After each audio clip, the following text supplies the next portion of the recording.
My selfish mother-in-law hired a fraudulent attorney to try and take my inherited property, but I outsmarted her. What happened next shocked everyone. I'm a 35-year-old attorney with a decade of legal experience under my belt. I don't usually advertise my profession. It's often wiser to let people underestimate me. When you reveal you're a lawyer, folks either pester you for free advice or get awkward, so I keep it discreet unless it's necessary to mention. My wife, Sarah, and I have been happily married for 6 years, and we're a solid team, which is crucial when navigating tricky family dynamics, especially with her mother, Pamela. Pamela is, to put it mildly, a force of nature. She's the type who's convinced she's always correct, knows what's best for everyone, and insists on being involved in every detail. From the moment I met her, it was obvious she wasn't my biggest fan.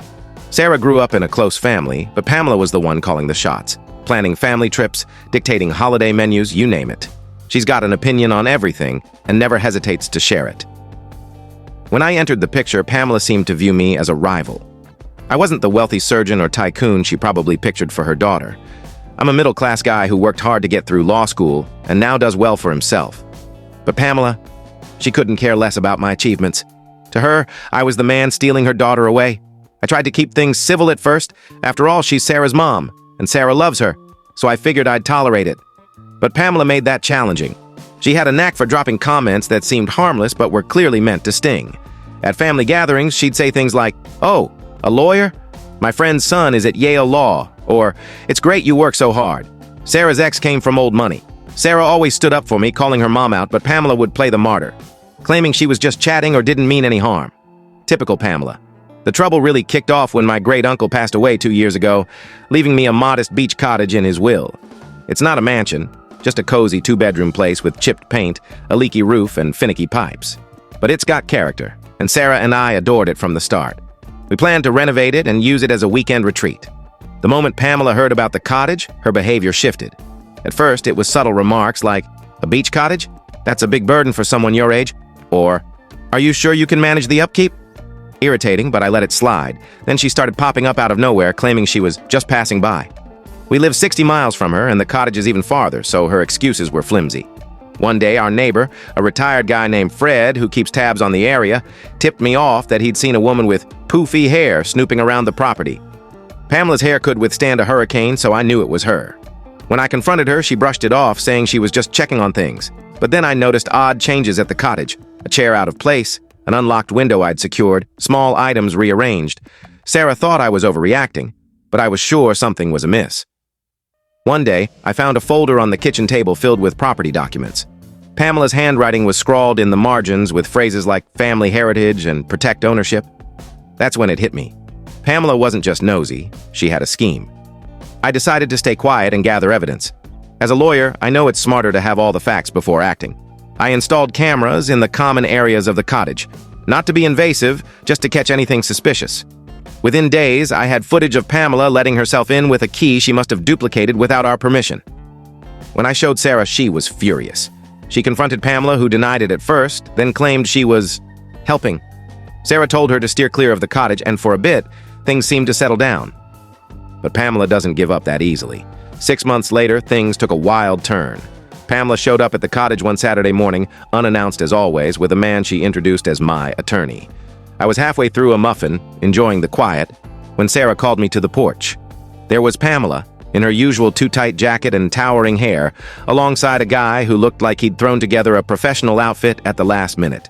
He clutched a beat-up briefcase and seemed nervous, like he wasn't sure why he was there. "Good morning," Pamela chirped, as if she hadn't just invaded our property. "We need to discuss some critical family business." I raised an eyebrow. "Oh, really?" "Yes," she said, breezing past me like she owned the place.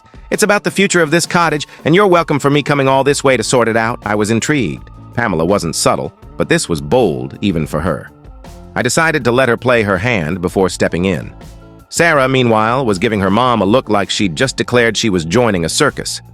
Pamela plopped down at the kitchen table and opened a folder. "Ted, let's begin," she said, snapping her fingers at the guy in the cheap suit. Ted, who looked like he'd rather be anywhere else, fumbled with his briefcase and pulled out a stack of papers. I glanced at Sarah, who mouthed, "What is this?" I shrugged. This was Pamela's stage, and I wasn't about to steal her spotlight.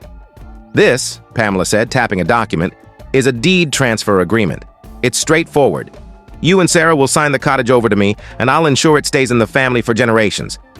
I stared, fighting a laugh. You want us to give you the cottage?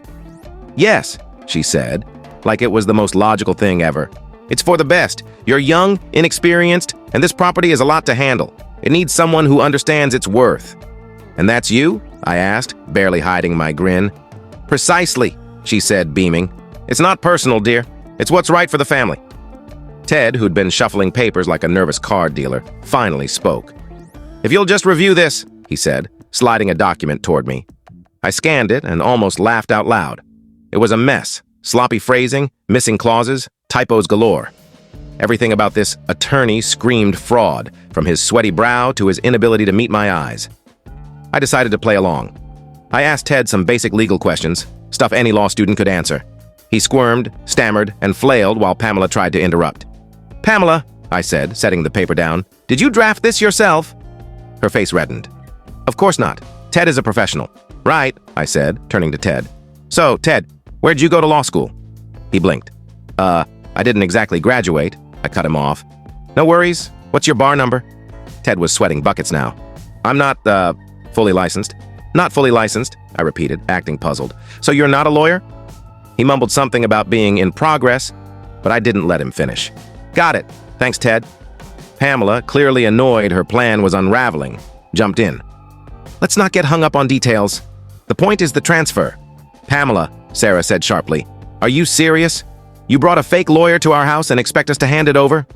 He's not fake, Pamela snapped. Ted is perfectly qualified. Sure, I said, leaning back. But let's test that. Ted, can you explain the difference between a quitclaim deed and a warranty deed? Ted froze like a startled rabbit. Pamela tried to intervene, but I held up a hand. No, let Ted answer. Ted muttered something about legal stuff, but made no sense. I nodded, pretending to be impressed. Okay, how about the risks of transferring a deed without title insurance? Ted looked ready to faint. Pamela was fuming. This is absurd, she said. Just sign the papers and we'll handle the rest later. I stood, grabbed my briefcase, and pulled out a folder. As a licensed attorney, I said, placing it on the table, I have some issues with these documents. Pamela's jaw hit the floor. You're a lawyer? Yep, I said, emphasizing the word. And these papers? They're junk. I dissected the documents, highlighting every mistake and explaining why they were not only invalid but practically fraudulent. By the end, Ted was trembling and Pamela was glaring like she could burn a hole through me. You've made your point, she growled. Oh, I'm not finished, I said, opening my laptop. You've been digging into the property records, haven't you? Did you think I wouldn't notice the unauthorized searches? Pamela paled. I don't know what you mean. Sure you don't, I said, pulling up an email. This is from the county office. It shows someone using your email to snoop on this property's title history. Want to explain? Pamela shot up, knocking over her chair. I was just protecting the family, she yelled. By trying to take our house, Sarah snapped. This is crazy, Mom. Get out. Pamela shot us a venomous look, then turned to Ted. We're leaving. Ted bolted, and Pamela stormed out, tossing over her shoulder. You'll regret this. Once they were gone, Sarah and I sat in stunned silence. Well, she said finally, that was something. Something I'm filing away for later, I replied. And that's how Pamela's first scheme crashed and burned. But it was only the start of her antics. After Pamela's spectacular failure with the cottage transfer, she went into full spin mode, rallying family members like she was running for mayor. Her story? I was a manipulative husband tearing the family apart, controlling Sarah, and pushing her to abandon her devoted mother. According to Pamela, I was practically a cartoon villain plotting to ruin her life. Sarah's family is close, but they're not gullible. Most know Pamela's knack for drama and her tendency to stretch the truth. Still, a few relatives reached out, curious about the real story. I explained everything, and most just chuckled, telling me not to worry. Apparently, Pamela had a history of pulling stunts, though maybe not this extreme. Her reputation for creative storytelling, as one cousin called it, had already made her a bit of a family legend. Not everyone was so quick to dismiss her, though. Her sister Barbara, Pamela's mini-me, wasn't buying my side. Barbara called Sarah, and I overheard a heated exchange. Sarah, I just don't get why you're letting your husband drive a wedge between you and your mom, Barbara said, her tone dripping with judgment. My husband isn't the issue, Sarah fired back. Mom tried to steal our cottage. That's not what she told me, Barbara replied, like she'd cracked the case. Of course not, Sarah said. Because the truth makes her look ridiculous. Barbara tried to argue, but Sarah cut her off. Believe what you want, but I was there. Conversation over. Sarah hung up, practically vibrating with frustration. Why do I even try? She muttered. Meanwhile, Pamela wasn't just working the family grapevine. She was spiraling. She started showing up at family gatherings with a woe-is-me attitude, dropping hints about how she might never see her daughter again or how some people don't value family. It was classic Pamela, and I almost admired her commitment to the act. But things took a turn when her scheming bled into her professional life. Pamela had been using her job's resources to dig into the cottage's records, thinking no one would notice.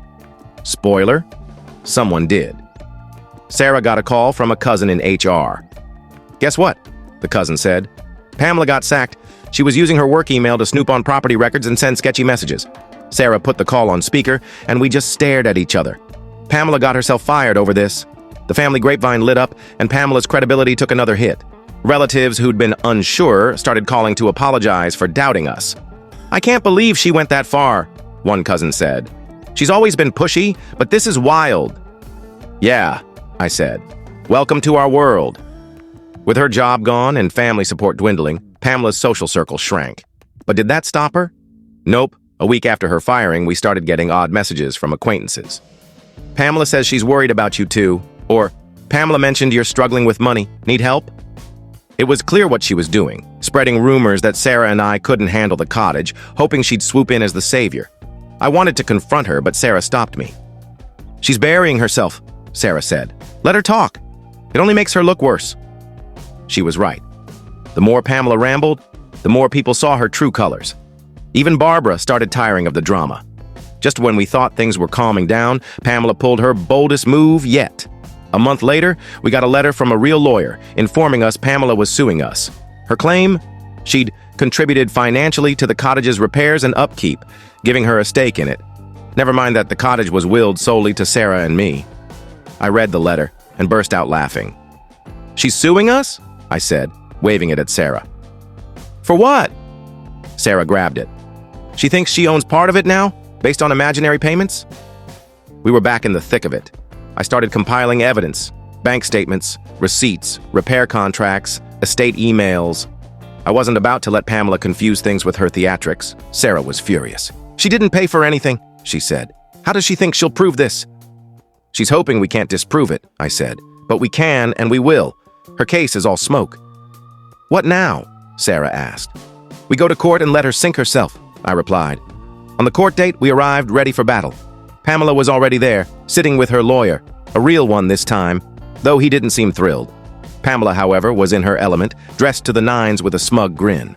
We sat, and the judge, a no-nonsense older woman, got to work. Pamela's lawyer gave a polished speech, painting her as a caring mother protecting the family legacy. He claimed she'd spent significant money on cottage repairs, creating an implied interest in the property. Receipts? I whispered to Sarah. Ballsy, she muttered. The lawyer wrapped up saying Pamela acted in good faith to preserve the asset. When it was my turn, I kept it concise. Your Honor, the plaintiff's claims are baseless.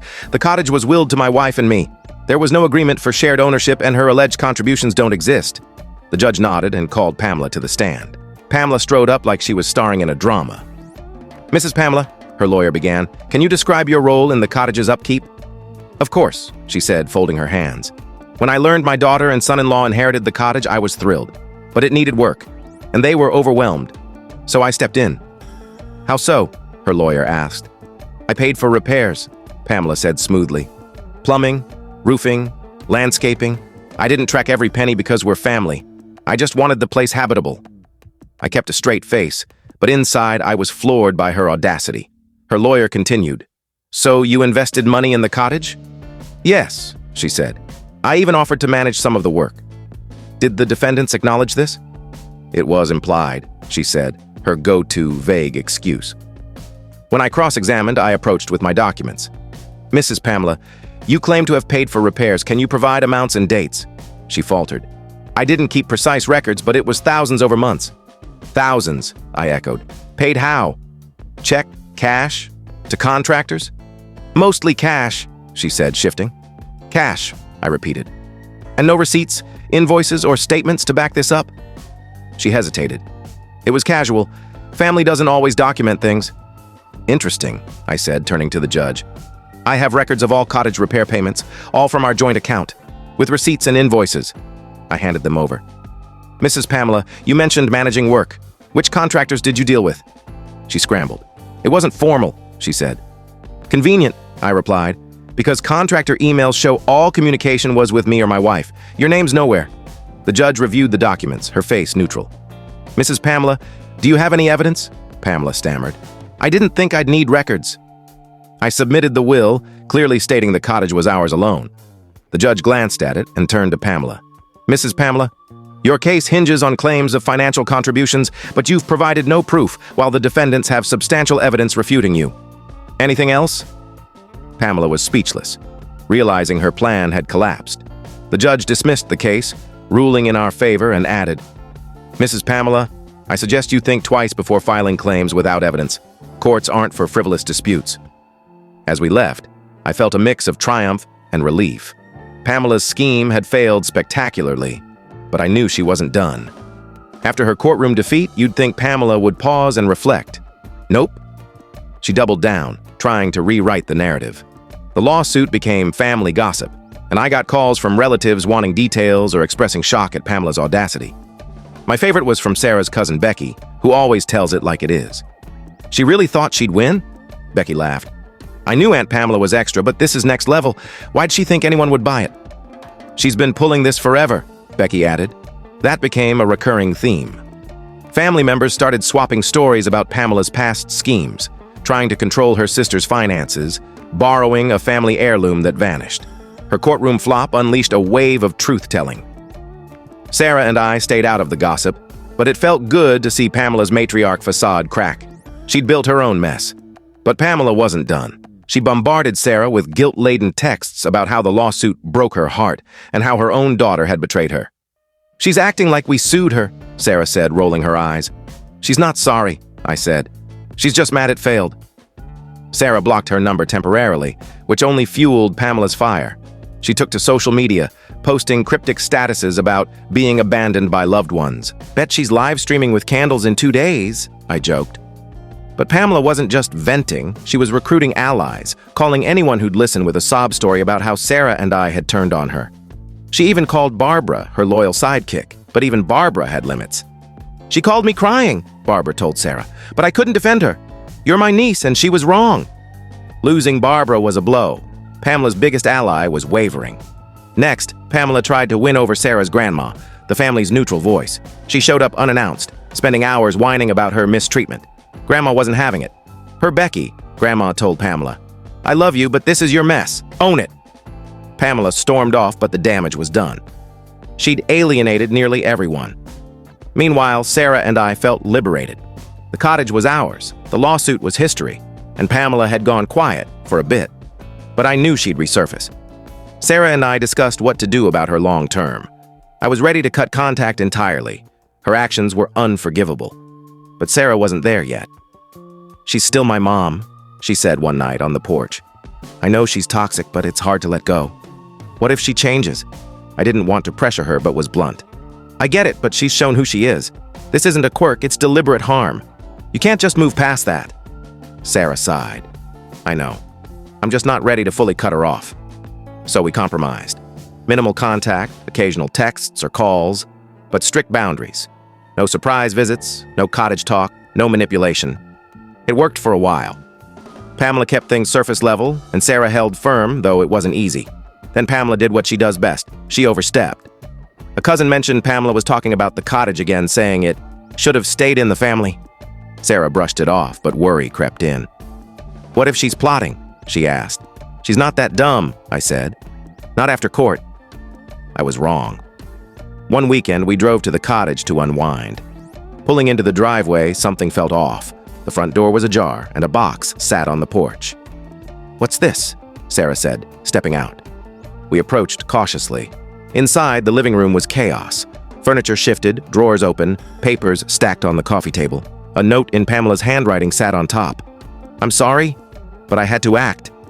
This cottage matters too much to let you mishandle it. You'll thank me one day. Sarah froze, staring at the note. She was here, she whispered. I flipped through the papers. Quotes for renovations, new flooring, appliances, landscaping. Pamela had broken in and started planning a makeover. She let herself in and took over, I said, anger rising. Sarah sat, pale. I can't believe this. I checked the security footage. There was Pamela, strolling in with a clipboard and tape measure like a reality TV designer. She'd spent hours rummaging and making notes. Sarah watched, her face hardening. She didn't just cross a line, she said. She erased it. I nodded. This is who she is, Sarah. She won't stop. That night, Sarah called Pamela.